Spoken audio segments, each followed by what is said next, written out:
Hello, everyone. Welcome back to another episode of Sober Yoga Girl. I am looking forward to having Daniel Sencier on today's episode. Did I say it right? That's right. Yes. Daniel Sencier. Well done, Alex. Thank you very much. Good to be here.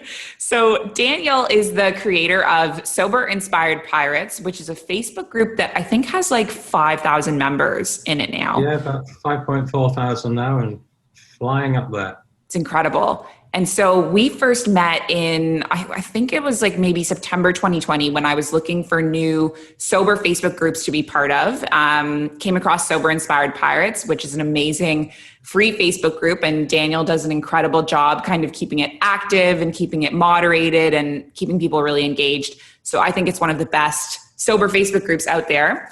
And I wanted to have him on the show to kind of learn more about him and his journey. So welcome, Daniel.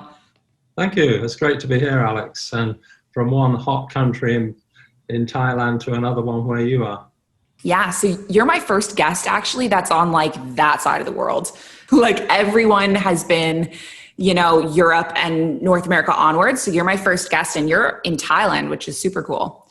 Yeah, we have big problems getting moderators for over this side of the world. You know, we could do with more in the Australia, New Zealand bracket, but we're working on that. I saw your post about that the other day, actually. Why do you think that is? I suppose our main base is the UK, and I'm not sure why that is either. It can't be just because I'm from the UK. Second, America, but Australia and New Zealand are just, I suppose, lower populations, and but they get up first in the world. And, you know, when I get up here in Bangkok, the only people up are the Australians and the New Zealanders. Yeah. Well, you know what? I actually haven't had any Australian or Kiwi clients at all as part of the sober yoga community. I think I had one intake call with one, and then it just didn't kind of go through. But yeah, majority of people in the sober world seem to be in North America and Europe. So it's interesting that you've kind of noticed that pattern as well in your community. Yeah, that's strange because they're friendly enough people. Yeah. Maybe that'll be our goal to get some on. Yeah. Anyway, can you kind of intro by telling me a bit about yourself, you know, who you are and how did you end up from the UK and Thailand? Well, because I'm 70 this year, I'll give you the short version because it's a long story, really. Because I was born in London, but I was brought up by my grandmother in Southern Ireland, so I always think of myself as Irish. After school in England, I joined the army. And I've spent time in the military and then as an aircraft engineer. Then I ran pubs and clubs for 20 years. So I've certainly seen the drinks industry from the inside, and wasn't too pretty a picture a lot of the time growing up through that. But I ended up in Bangkok because my wife is an international head teacher, and we were finishing off in South Africa about 6 years ago, and she said, "Do you fancy living in Thailand? There's a job here." And I thought, well, I said yes, but I thought, well, she won't get it because she's too old. But, sorry, Beverly. But she applied and she got it. And what I didn't realize at the time, in Thailand, it's an advantage to be older. People have more respect for you, you have more credibility. Everything about the job market is better in Thailand if you're older. Whereas in the UK, when you get to 50, you can forget it. And by 60, you're in an old people's home. Yeah, wow. So I didn't know what to do when I arrived in Thailand. So I started a CELTA course and decided to teach English. But then I took up writing, and I got a few jobs. And I found that I was far better as a writer than a teacher, because whereas a teacher, you have to be up there and answer the questions straight off. Maybe it's an age thing. I'm not much good at that anymore. Whereas with writing, you can take your time, and if you go wrong, you can start again. And it's the final product that's important. And up until COVID, I was making quite a good living out of writing. Wow. And then what with COVID, did writing just, was it an industry that was impacted? Yeah, the job market just dropped for everybody here because Thailand locked down, and to be fair, it was a real lockdown here. And I wrote for a lot of the hotels, the hospitals, Oh, And gotcha. all those budgets just went. Mm, So I went down to very little work, which was lucky at the time because Sober Inspired Pirates was in a huge growth time. right. And if I'd have had to do that work and keep the Pirates going, I simply couldn't have. So that's a problem we've got to face soon as work picks up. How do I keep the Pirates going and build my work base up again? Mm-hmm. Oh, the balance. I know what that's like. Yeah, yeah. Yeah. So tell me about how you started drinking and what do you think influenced your drinking habits throughout your life? Wow. Well, being the first 5 years of my life in Ireland, I mean, there's no country in the world that personifies drinking alcohol as well as Ireland does. I mean, have you ever been to a country without an Irish bar? I mean, it's everywhere. And there's a tradition in Ireland, well, there is in the part of Ireland I was brought up in, that when you're old enough, you go with your grandfather down to the bogs that feed into the River Liffey. Now that's where the Guinness brewery draws its water from. So you wee into the bogs there, which drain into the Liffey, and you become forever part of the Guinness. Now, that was at the age of 5. Wow. So I was already embedded into the alcohol culture. Wow. And it just goes on from there, doesn't it? You go into any country and the drinking culture is so, well, in the 60s, it was stronger still. But everybody, when I was young, either smoked, drank, or both, usually both. And if you didn't, you were some kind of a freak. So I was drinking from the very earliest of ages and have done right through life. I mean, I drank my way through military life. I can't remember most of it. Wow. God knows how they trained me as a soldier. But yeah, it's always been there. And that's the problem for people in the public now. It's getting away from that culture. It's almost impossible. You know, during lockdown in the UK, alcohol was considered an essential item. Yeah. You're on a loser, aren't you, straight off? And I heard that like the alcohol, I read the statistics in the UK, like alcohol sales jumped 50% the first week of lockdown. That's right, yeah. And same in America, Australia, all those cultures, alcohol sales went through the roof. And here in Thailand, it was opposite. They're not great drinkers, and alcohol was banned for 2 months, which most of the expats really suffered during that time. I think they were at home trying to brew their own. Sounds like my time in Kuwait. Yeah, but yeah, it's everywhere, isn't it? I was even listening to the radio the other day. They were trying to make out that in a very artistic way, how wonderful it will be when the golden nectar returns, you know? Mm-hmm. We're doomed trying to stop people drinking. We're just going to concentrate on the people who want to. Seriously. Yeah, exactly. So tell me about, how did your drinking escalate over time? Like I said, I drank right through my army career. But when I was in engineering, I started to have young children. That didn't stop drinking. I was never a drunk as such, not the stereotypical drunk, but there was always drink there. And you get different types of drink. Some drinkers turn to falling asleep, don't they, when they've had too much drink. Mm-hmm. Some start to get really punchy and want to hit everybody in sight. I was lucky. I was the type that fell asleep very quickly. And if I drank too much, I'd be sick. And I knew how much I could drink. So it's almost like a mechanism in my body that said to me, look, I'm going to look after you because there's no way you can drink too much. But you've probably seen yourself, people in bars knocking back the shots one after the other and doing all night. And you think to yourself, my God, how do they do it? And they're still standing and still laughing and singing and dancing. I guess the damage is going on inside there, but I used to envy those people in a way because they could go all night on the drink, but I don't now. I'm still around. Yeah. So yeah, it escalated on up I think I was 55. I don't know why, it was just a bit of a milestone in age, you know, when I thought to myself, I wonder what it'd be like to be a non-drinker. Wow. Because I couldn't remember. I just thought, wow, you know, curious, non-drinker, what would that be like? And I read Alan Carr's book at the time. And I thought, well, I thought too long, because it was another 10 years before I took any action, you know? Wow. I was well into my 60s when I thought, I'm going to have this golden year because I just want to know what it'd be like. And in 2016, well, 2015, I'd already tried 30 days alcohol-free and then 90 days. But I really struggled with those because 30 days, there was always that, God, I can't wait to get to the end of 30 days to have a few drinks. And it was the same with 90 days, really. But the year was much easier to do because it was so big, you know? I went into it really confidently and didn't drink all that year.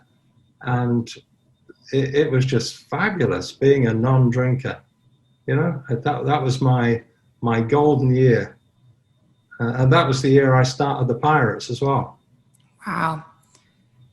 You know, that's interesting because I often hear the advice, or I say to people, you know, it's easier to take it little by little, you know, like give it a month, give it, you know, 2 months, rather than say a big thing like I'm not going to drink for a year, or I'm not going to drink forever. And it sounds like for you, the year was actually easier. And it just kind of shows how, like, you know, people can quit in all different ways. There's all different shapes and like sizes of doing this. But like for me, 1 year would be like, oh my God, I could never have committed to that. Right. And so that's really interesting. And you're right, because everybody is different on this journey. Everybody is so different and copes in so many different ways, and that there's no one size fits all in this. It's in your mind, it's how you deal with it, how you interact with other people and take in their advice. It's such an individual thing. You've got to find out what works for you. Absolutely. So tell me about, well, you kind of mentioned, you know, at age 55, you started thinking about quitting, and then it was age 65 when you decided to actually take action on it. But can you tell me more about, like, what was it that made you curious about taking a break from drinking? I suppose I'm curious to have all the experiences in life. That's why I've traveled so much and done so many jobs, and I think the first time was when I saw 1 year no beer. I remember that logo stuck in my mind, and I thought, 1 year no beer, I wonder what that would be like. And I inquired, and I actually joined 1 year no beer at the time. I had a bit of a fallout with them, unfortunately, because I wanted to, there was things in the group at the time that I didn't agree with, and I was trying to change things within the group, which was a bit naughty of me, because if you're in someone else's group, you shouldn't do that. If people try and change my group, they don't last very long. But, you know, we all welcome input, but don't try and change us from what we are to something you want to be. So 1 year no beer cast me out. They blocked me, and I woke up one morning, and I likened it to being on a beach, a deserted beach. And I looked up the beach, and in the distance, I could see some others who'd been thrown out as well. There was about 50 of us who they ejected all at the same time. So I got together with a lot of those, and we formed our own group, and we decided to call ourselves 1 year no beer Pirates. We didn't want any more than just us, because we just wanted to do that 1 year without beer as a group. But I don't blame them at all. I would have done the same if I was them. And after we'd finished that year, we went along, still called 1 year no beer Pirates, and we went along for a couple of years gathering other people, which was never really the intention, because we just wanted to do that year initially. And then eventually we changed our name to Sober Inspired Pirates, just so we could be completely separate from the brands. And our relationship with 1 year no beer is pretty good now. So I'm pleased about that. Yeah. I just actually had Andy Ramage on the podcast the other day. He was amazing. Andy's a lovely guy. Yeah, he is. Yeah. Really nice guy. So Wow. So that's kind of cool. Kind of shows the story, and, you know, it's been 5 years and now it's grown to be such an amazing, just like free community for everyone to be part of, which is, I think, awesome. Yeah. And you get there's a lot of sober Facebook groups, and I'm part of a lot of them. And what I've noticed about Sober Inspired Pirates is, like, upkeeping a Facebook group is a lot of work.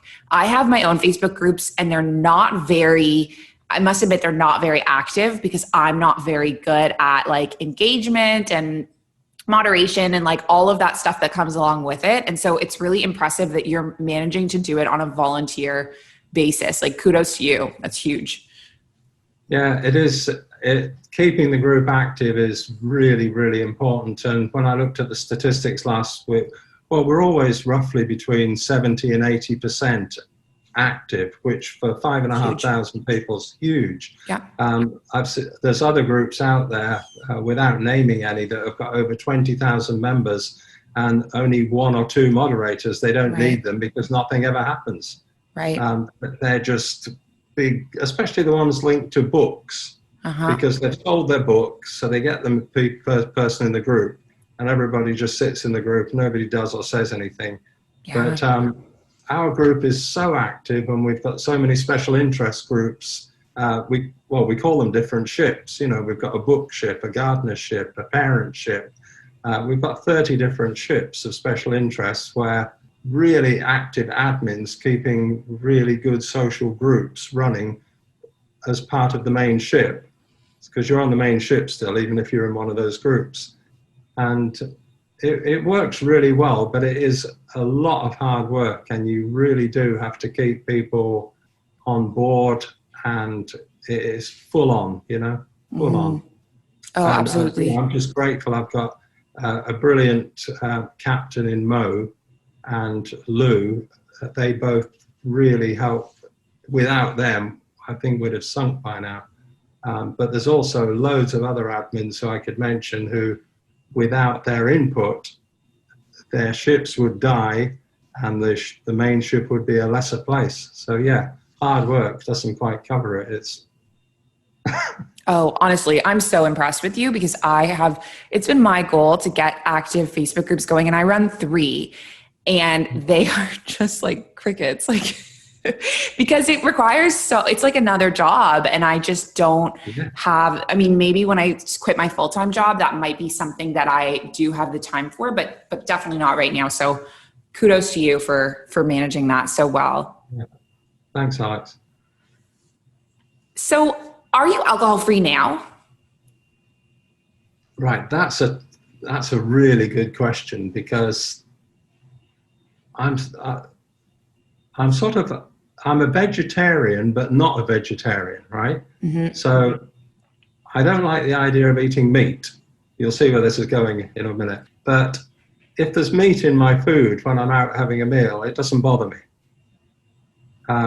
Now, I'm the same with alcohol now. If I thought I could never have another drink for the rest of my life, it wouldn't work for me. I would immediately think, no way, who are you to tell me, even speaking to me, you know? You can't stop me from drinking if I want to. And I've got this constant battle with this imaginary person. So when the waiter brought a complimentary drink at the end of a meal last week and gave it to everyone else at the table, I drank it as well. Now, it was alcohol, big deal. I can drink it if I want. When I was in Japan 3 years ago, I had a glass of sake. I was terribly ill afterwards, but there's no way I was going to Japan and not trying sake. Yeah. You know? Yep. So I'd like to think of myself as alcohol free, but I'm also free to do what I want, and I do what I want every day, and that usually 99 times out of 100 does not include any thought or having alcohol. But I never put that pressure on myself that I say, I will never drink again. I'm a non-drinker. Look at those people they're drinking, how terrible they are. I'm just one of them, you know? Yeah. So yeah, like we said at the beginning, different ways for different people, but that's the way I handle it. It works for me, but I won't go over religious on it. Yeah. And you know know, what? if I buy a mouthwash and it's got alcohol in it, so what? Yeah. And you know what? I like that because it shows, I actually posted on my Instagram the other week. I don't know if you would have seen it, that I've actually had 2 beers in the time that I've been sober. And so I think it's like, you know, it's not one size fits all. And it's like, you know, you're showing that you have done what you set out to do, which is like you had one complimentary drink and you're not over drinking, you're not binging, you're not making that an excuse to like, I'm going to drink all the time now. And so I say like everyone's journey is totally different. And it's doesn't make you any less of like one of the pirates because you like had a drink of sake, you know? Yeah, that's right. And we've got, if you ask me to guess at how many of the 5,500 pirates drink alcohol now, I would probably say quite a large percentage, because most of them are still on that journey of cutting down, giving up. Right. But they're certainly not 5,500 sober pirates. Mm-hmm. Absolutely. No way. And it's like a sober curious. I've actually been thinking a lot about kind of reworking because I call us sober girls yoga. And sometimes people hear that as like, I can't be part of this because I'm not sober. And I've been thinking a lot about, you know, rebranding it sober curious, just so that it's more inclusive, because as you say, you know, we have 50 women active as part of the challenge, but I would say probably at least maybe 10 or 15 of them have been, you know, starting and stopping and experimenting, and, you know, and that makes them, we're all part of this bracket of people that are trying to change our relationship with alcohol. That's it. It doesn't matter who has more days. It doesn't matter who's been completely sober the whole time. We all want the same goal. Yeah, exactly. That's why we went for Sober Inspired Pirates. It's one of our admins, Mary, came up with that name. Because that was the initial SIP as well. Love it. So Sober Inspired Pirates, that doesn't, we're sober inspired, that's it. Yeah. Love it. So in the time periods that you have been alcohol free, what have been the main benefits that you've experienced? The main benefit I like is just having a clear mind all the time, you know, all day, and going out in the evening without, I remember once you have well, for me anyway, once I had the first drink, there'd be a kind of a haze that'd start to, hard to describe, you know, it's almost like you've had an anesthetic. And I just love being clear. Like I used to like the feeling of having a head full of alcohol, I now like having a head full of clear. And so that's the main thing. Sleeping better. Sure, it's so easy to sleep now. I could sleep forever, and that's probably a bad thing to say. But generally, better health all round. I suffered quite bad with eczema. That's better as well. It's not having to worry when the shops are going to close, because are you going to be in time to buy this bottle that you need on the way home? In Thailand, they have set times when you can and can't, and a lot of my friends they're always looking at their watches thinking, oh, you know, will I be on time to get to the supermarket before the alcohol I remember that window feeling. comes down? Yeah. But I can honestly say that there wasn't anything bad about not drinking. It was all good. Yeah. So, you know, it's a win-win-win-win-win. And for the people around you as well, for your family, for your kids, it's just a win. Big win. You know, I've heard it said before, I don't know who it was that originally said this, but there's this quote that goes around the internet that no one ever regrets quitting alcohol. Like I've never met a person who was like, oh, I really wish that I kept drinking. Everyone's like, oh, it was the best decision I ever made. Yeah. Same with drink and smoke. Yeah. But yeah, it's a good move, and it's one that so many people on our ships are so glad that they made, you know. They put little testimonies up sometime. It's wonderful to hear just how much their lives have changed and how pleased they are with themselves. Yeah, Absolutely. So what is your kind of vision for Sober Inspired Pirates in the long term? What do you want it to become?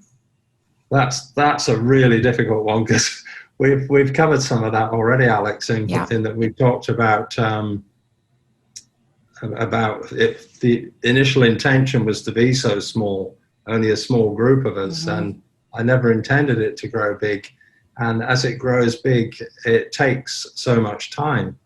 And because of COVID, I've been lucky with time. But the other thing that annoys me, I remember a couple of years ago, I was talking to, you said you were talking to Andy from 1Qxtu6SH4S. The other director, Rory, I think is. We were talking, he was leading me through what it would be like for my group on his experience from growing 1Qxtu6SH4S, because they started out free. Right.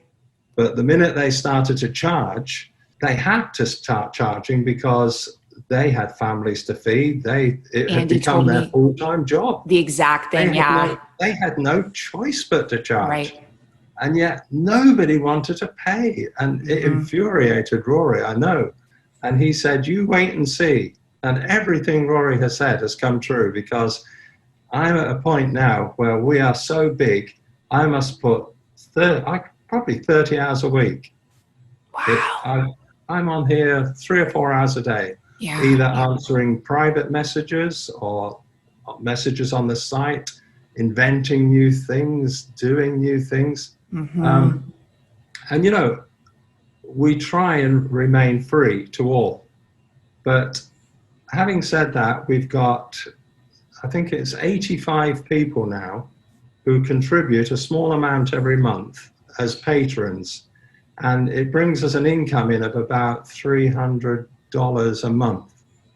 Now, even that's very small, because we've got website costs, different monthly costs like Buffer and Canva.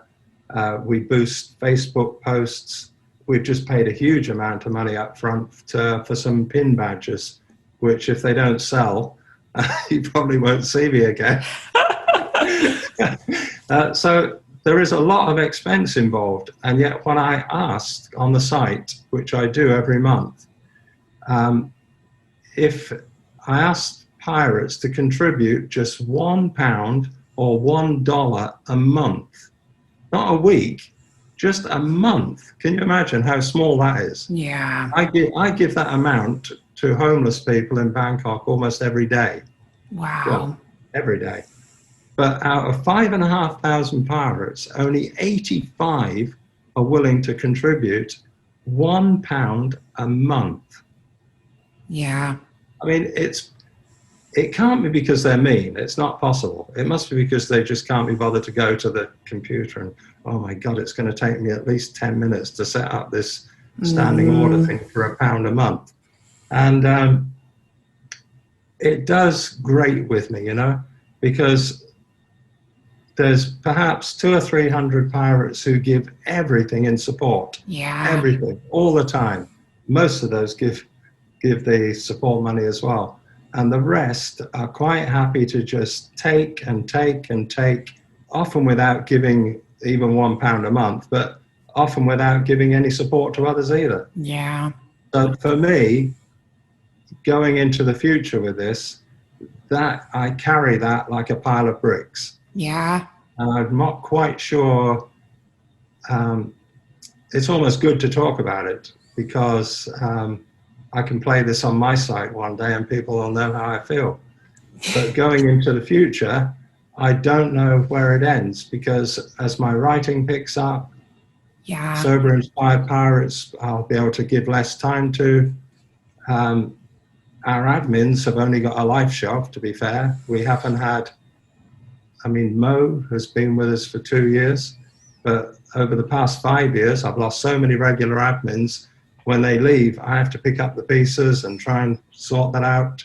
I only see a massive shipwreck ahead unless something changes. Yeah.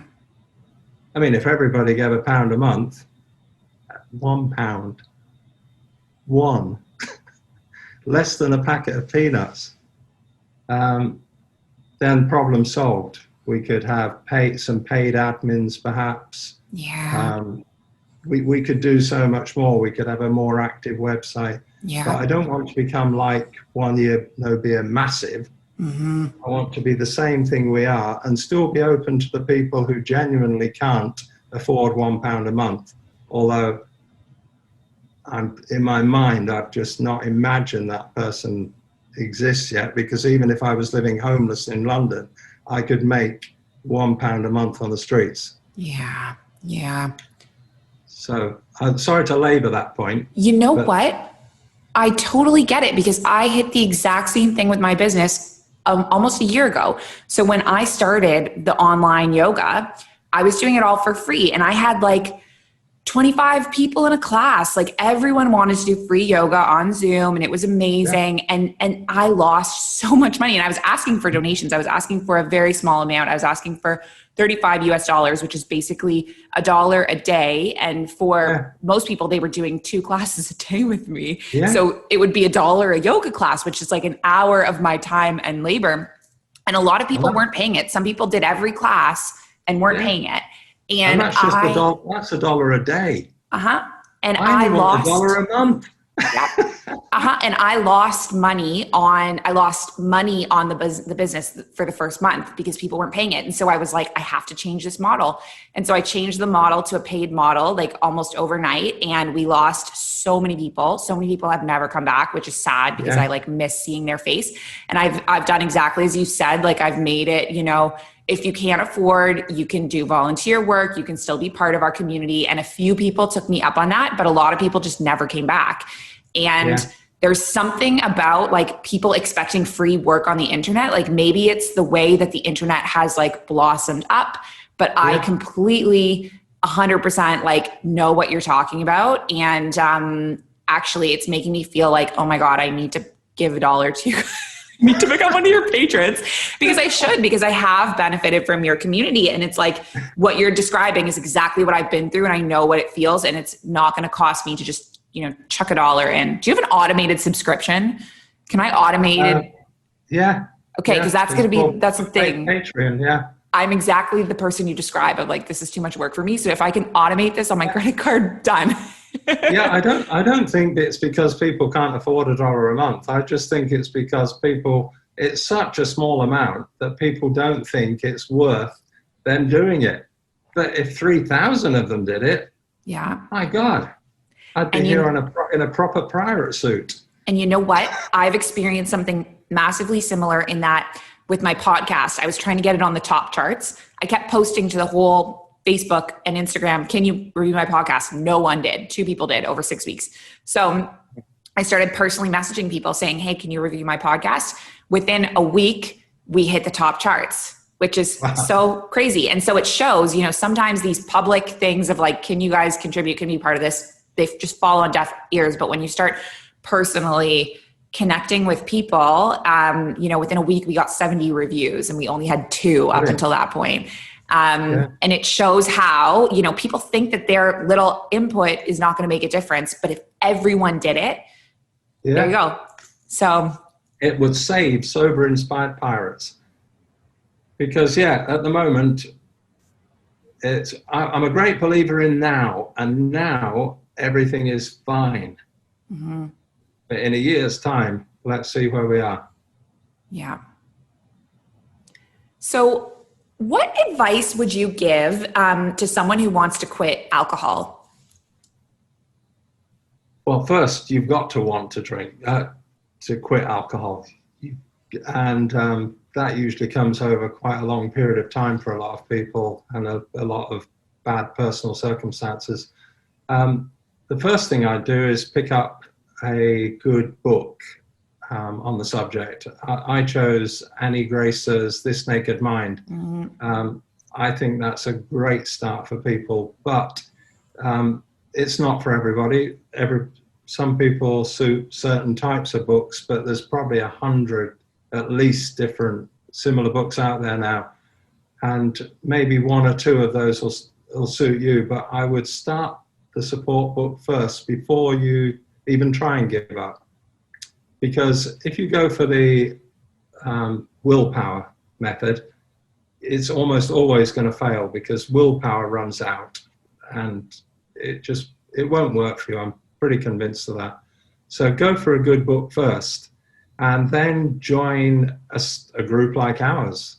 But it's got to be an active group. It's no use just joining a group where everyone just joins and they all sit there wondering when the next person's going to speak. It needs to be a really active group where you'll get a lot of support. Even if it means paying a little bit for that. Yeah. And then the thing that helped me most of all was helping other people. Because by helping other people, you help yourself so much. Yeah. You know, that was the big, if you want a biggie, that's it. Help other people. It's the same when you've got depression. If you've got depression, there's no better help than going out there and helping other people who've got depression, because you can almost laugh about it together. So those would be my very big tips. And it might not be an easy journey, but it's so worth it in the end. So worth it.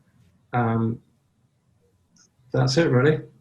You know what? I love what you said about helping others, because I've asked this question to a lot of people, you know, what advice would you give? And no one has actually said that in their advice, but the majority of guests that I've had on the show have helped others in some way.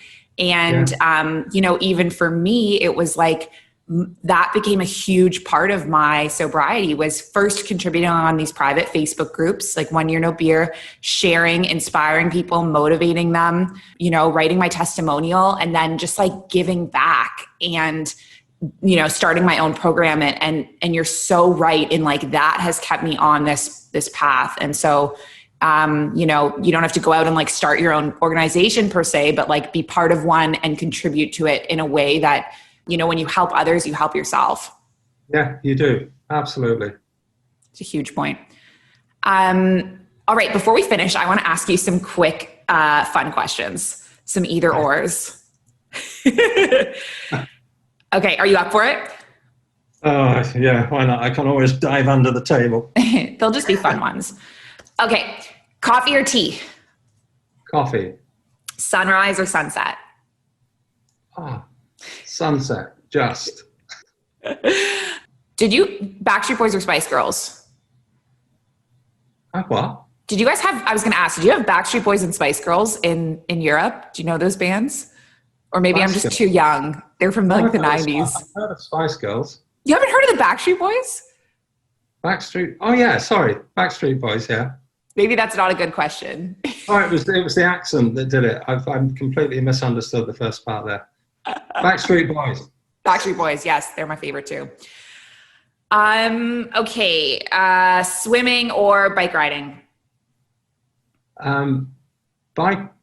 Swimming. Swimming. Because when I was 12, I drowned and I was revived, brought back to life. And I was terrified of water, and I didn't learn to swim then until I was about 40.